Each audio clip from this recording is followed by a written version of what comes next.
नमस्कार विद्यार्थी मित्रांनो. तर माझ्या YouTube चॅनलमध्ये मी तुमचं सहर्ष स्वागत करीत आहे.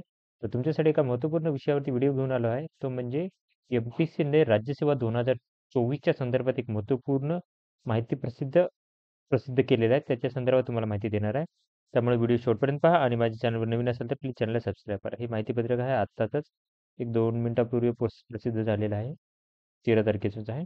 तर याच्यानुसार तर बघू शकता, की जे दिव्यांग विद्यार्थी आहेत, तर त्यांना भरपाई वेळ आणि लिहिण्यासाठी जर सक्षम नसतील, तर त्याच्यानुसार काय काही लेखनिक उपलब्ध करण्यासाठी काय करायचं आहे.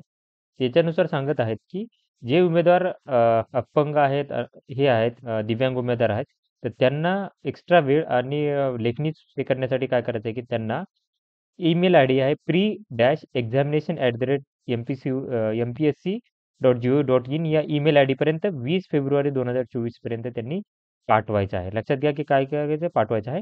त्याच्यानंतर बघा, की लेखनी मागणी करणाऱ्या उमेदवारांचे लक्ष संदर्भित शासन परिपत्रकातील परिच्छेद 6 मधील लेखनिक, वाचक, प्रयोगशाळा सहाय्यक यांच्या शैक्षणिक पात्रता सदर परीक्षेसाठी असलेल्या किमान पात्रतेपेक्षा कमी असावी आणि बघा कमी असावी आणि अ, उमेदवाराच्या शैक्षणिक पात्रतेपेक्षा 1% कमी असावी.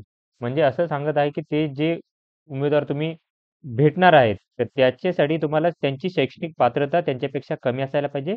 तुम्ही जर हे केलं असेल, म्हणजे तुम्ही जर सपोज पोस्ट ग्रॅज्युएशन केलं असेल, तर त्याने ग्रॅज्युएशनवाले चालतील. पण तुमच्या लेव्हलचे चालणार नाहीत. तुमचे क्लासमेट जे सेम असाल ते चालणार नाही. त्याच्यानंतरनं शैक्षणिक पात्रता ही तशीच कमी असली पाहिजे त्यांची. ओके.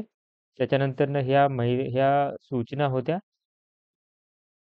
त्याच्यानंतरनं अजून एक महत्त्वाची माहिती म्हणजे अर्ज जे आलेले आहेत, एम-पी-एस-सी राज्यसेवा 2024 चे, तर त्याची जी संख्या आहे ती तुम्हाला सांगेल मी. हे जे अर्ज आलेले आहेत ते आहेत 2,17,183 एवढे अर्ज राज्यसेवा पूर्व परीक्षा 2024 ला आलेले आहेत. ही आर-टी-आयनुसार मिळालेली माहिती आहे. तर अशाच इम्पोर्टंट अपडेट्ससाठी माझ्या चॅनलला सबस्क्राईब करा, व्हिडिओ लाईक करा आणि इन्फॉर्मेशन मित्रांसोबत शेअर करा. धन्यवाद.